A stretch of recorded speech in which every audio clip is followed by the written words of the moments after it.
ನಮಸ್ತೆ ಸ್ನೇಹಿತರೆ, ಇವತ್ತಿನ ವಿಡಿಯೋದಲ್ಲಿ ಸೋರೆಕಾಯಿ ಪಲ್ಯನ ಮಾಡ್ತಾಯಿದ್ದೀನಿ. ಇದನ್ನು ಚಪಾತಿಗೆ ಹಾಗೆ ತಿಳಿ ಸಾರು ಅನ್ನದ ಜೊತೆಗೆ ನೆಂಚ್ಕೊಳ್ಳೋದಕ್ಕೆ ಚೆನ್ನಾಗಿರುತ್ತೆ. ನಾನಿಲ್ಲಿ ಒಂದು ಅರ್ಧ ಸೋರೆಕಾಯಿನ ತೊಗೊಂಡಿದ್ದೀನಿ. ಇವಾಗ ಒಂದು ಕಡಾಯಿನ ಇಟ್ಕೊಂಡು ಅದಕ್ಕೆ ಒಂದು 3-4 ಸ್ಪೂನಷ್ಟು ಅಡುಗೆ ಎಣ್ಣೆನ ಹಾಕ್ಕೊಂಡಿದ್ದೀನಿ. ಅದಕ್ಕೆ ಒಂದು ಅರ್ಧ ಸ್ಪೂನ್ ಜೀರಿಗೆ, 1 ಸ್ಪೂನು ಸಾಸಿವೆ ಹಾಕ್ಕೊಂಡು 4 ಸೀಳಿರುವಂತಹ ಹಸಿಮೆಣಸಿನ್ಕಾಯಿನ ಸೇರಿಸ್ಕೊಂಡಿದ್ದೀನಿ.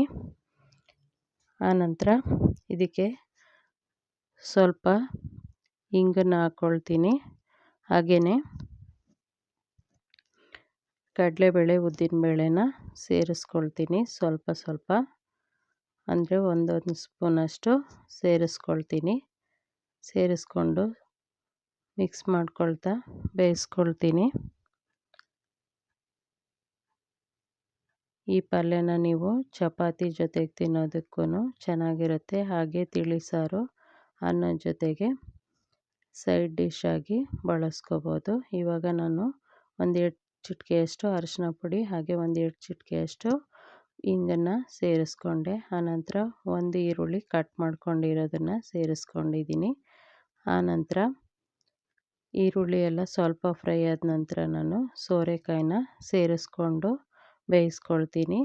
ನೀವು ಬಲ್ತಿರೋ ಅಂತಹ ಸೋರೆಕಾಯಿ ಆದರೆ ಒಂದು ಅರ್ಧ ಲೋಟ ನೀರನ್ನ ಸೇರಿಸಿ ಮುಚ್ಚಿಟ್ಟು ಒಂದು 3-4 ನಿಮಿಷ ಬೇಯಿಸ್ಕೊಳ್ಳಿ. ಇದು ಎಳೆದಾಗಿರೋದ್ರಿಂದ ಹಾಗೆಯೇ ಬೇಯಿಸ್ಕೊಳ್ತಿದ್ದೀನಿ. ನಾನು ನೀರನ್ನೇನು ಸೇರಿಸ್ತಿಲ್ಲ. ಇವಾಗ ಕೊತ್ತಂಬರಿ ಸೊಪ್ಪು ಹಾಗೆ 1 ಹಿಡಿಯಷ್ಟು ತೆಂಗಿನ ತುರಿನ ಸೇರಿಸ್ಕೊಂಡಿದ್ದೀನಿ. ಆನಂತರ ರುಚಿಗೆ ತಕ್ಕಷ್ಟು ಉಪ್ಪು, ಒಂದು ಅರ್ಧ ನಿಂಬೆಹಣ್ಣನ್ನ ಹಾಕ್ಬಿಟ್ಟು ಇದನ್ನು